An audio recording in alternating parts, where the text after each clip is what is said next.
Alright, so next we're going to have a quick talk, obviously because it's fire talk, the 20 critical security controls as John does his shot and what? Afterwards. What is this? Alright, so everybody give a big shout out for John, fellow new hacker.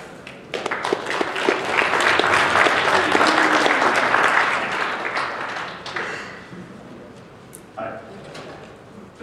This is the largest audience I've ever spoken to, so you and the firm. So I'm here giving a kind of a blue team presentation.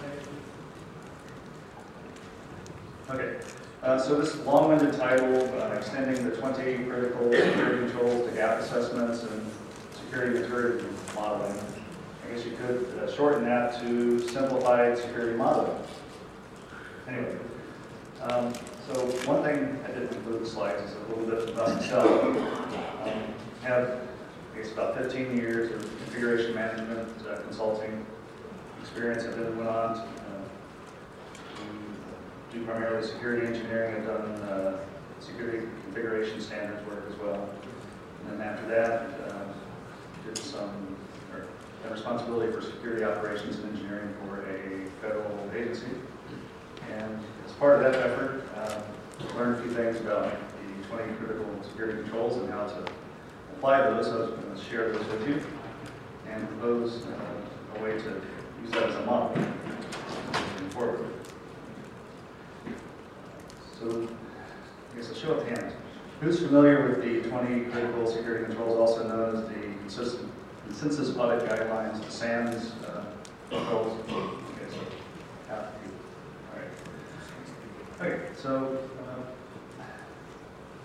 the purpose of this is basically to show using these controls to create base practice statements against which security engineering and operations processes may be assessed for capability and maturity, to provide a model framework to base gap assessments upon, facilitate focused remediation planning, and of course to poll for interest in creating such a model and see if anybody's interested in participating in that effort. The 20 critical controls, a set of controls that are attack focused, kind of an improvement on the NIST SB 853 approach. They were created by a consortium of government agencies, major corporations, and many others. The complete copy of the controls can be found on the SANS site. Currently, the Consortium for Security Action is an organization engaged in various projects pertaining to controls. So I've listed the controls here for convenience. This is the first of the 20.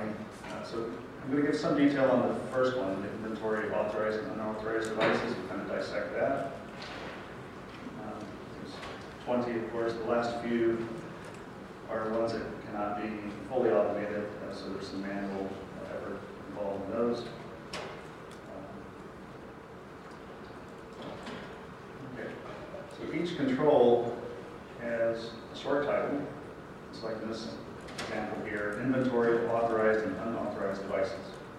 Okay, that in and of itself is not very useful to assess any kind of compliance to.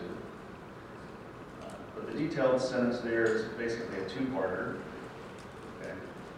Then the control document itself, and we'll see what happens when we connect to that. I don't know how it's going to work.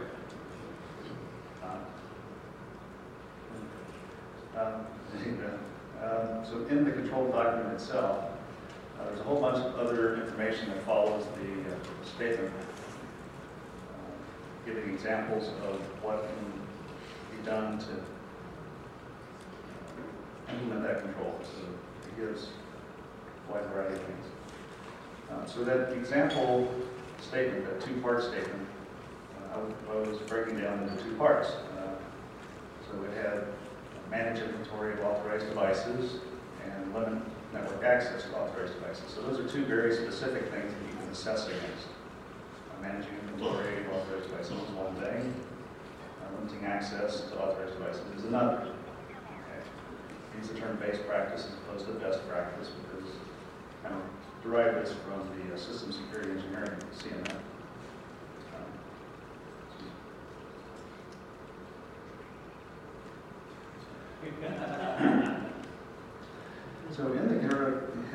control document, there's a lot of details there, but specifically it refers to sections of this 853, which are pertinent to that section, or to that control. So to create the actual language for base practice, it would be prudent to go through the entire control language and look at the examples of techniques that are given and look at the specific language of the NIST control to complete the crafting of the controls in the base practice statement. So this is a great example of your capability, maturity level designations here. So basically, I like using level 0 for no process, but technically, I guess most people use level 1 as the beginning. Basically, you want to get to at least the level of 3, where there's a practice that's fully documented, embedded, and in place. A lot of organizations, as you're probably aware, have operational practices, sort of, not completely followed, need improvement. So the goal is to get them to where they're fully documented, fully applied, reviewed, and so forth. So here's an example of what I actually did when I took the controls and tried to apply them. So this is regarding the control number 1. So I actually took it and split it into different sections that apply to the environment that I was in. So asset management, the example that I took was as well. Is there a list of servers where they are? Does anyone here have issues identifying servers?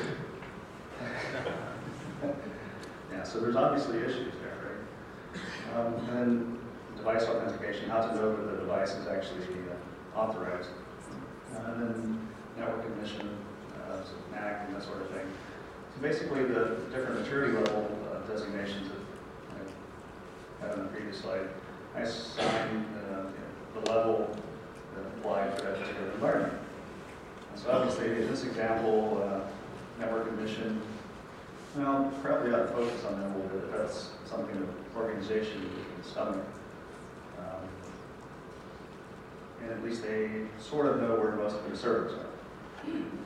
So this serves as a starting point for remediation planning in terms of where do you start. Obviously, you've already, if it's at level 0, you might want to look at that first. Another approach that others have promoted regarding the controls is that in the document for the controls, there's a section on how to implement, automate, and measure the effectiveness of this control. And then that has quick wins, visibility, attribution, configuration, and advanced. You can refer to those as maturity level. Well, the section doesn't really provide any kind of assessment methodology or any kind of framework. So in my mind, those are more robustness type level information as opposed to process maturity.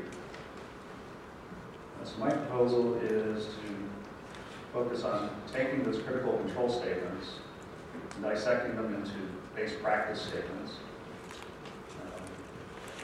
and assessing, I guess, at the most primitive level, those statements. So the examples that I gave of manage device inventory, give that maturity level, limit network access and so on. And of course, your remediation plan based on that. I guess worth noting there is that different organizations are going to have different tastes for what they'll remediate, if they won't, how they'll do it. Just one great example would be like whitelisting applications. Currently under the new model, 20 controls, the whitelisting is at the top of the priority list. Well, that might not work for you. Okay, so this is the basic model of these base practices. So it could be extended to utilize those things like the visibility, attribution, configuration, weighting, and automation to detail out the robustness level. But I would propose that we want to focus on the architecture and engineering rigor and address a variety of things, including the level of automation, breadth and depth of coverage, integrity, resilience, ability to consume and provide SA data, common criteria information, if that's appropriate, whatever else makes sense. I guess first, let's do that.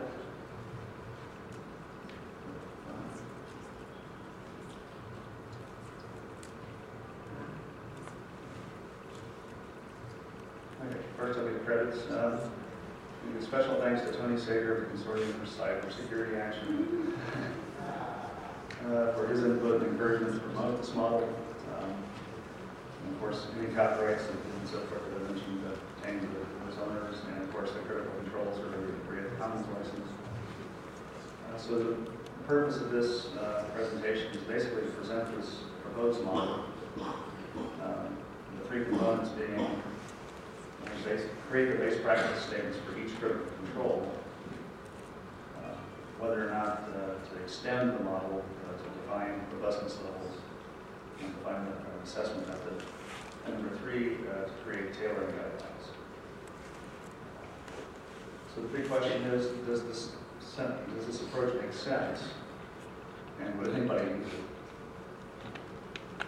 So one of the things, the problem that I have with models like this is that they tend to be very binary. So let's say you have an enormous organization, and maybe there's one department where that's not at the true level. What's the overall score? You have to decide whether you're going to do the least common denominator, in which case you're not sure anyway.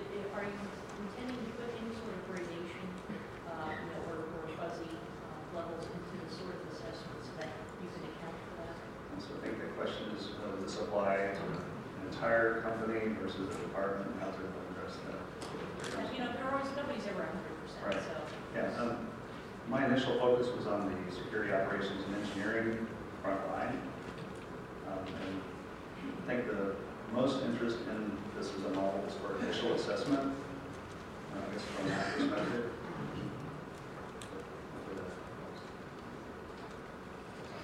I noticed in your compliance you have kind of the normal levels that we usually have, and a lot of people like to be in the 3 as practice, but a lot of times those policies and procedures are just checking a box in name only kind of compliance. Do you have any kind of mechanism for trying to get away from that certification and accreditation also? So the question is to checking the box approach and whether or not that's actually being reviewed. I think that's where the level 4 process, maturity level comes in. It's reviewed and checked and set it out in more detail on an ongoing basis. So things like various incidents will occur. What else? Consider taking the upper CMM models and actually applying things like the resilience models to it, because what this basically says, pretty much this is how we can work into at least 4 to 5. We're based on new resilience models that might apply to process. We could actually apply this particular model on the So the question pertains to whether or not consider applying resilience models that Mike has been speaking about. Haven't been 100% on top of that, but I have some familiarity with that, and I think that's a very good idea. That's part of the resilience component of the robustness level that we learned it, with the level 4, level 5 review to bring in that sort of activity. Thank you. 1 more minute. One more question. We're done?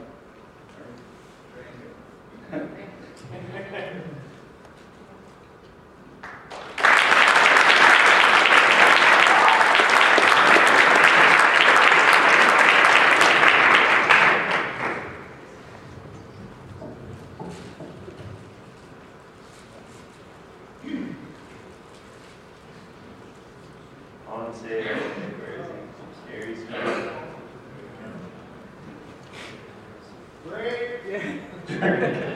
Oh, there'll be ample time for training during this presentation.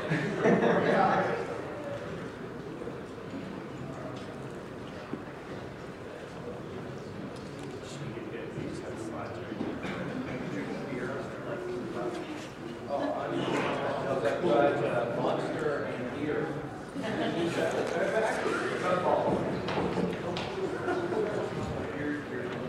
All right, so, okay, can anybody remember the name of the site that I run? No hackers? Okay, that doesn't have a wristband. Okay, sorry. Wristband, okay, what? All right. D. All right, this gentleman up front, this is the, there you go. Any other wristbands that you can give it out? What? Give them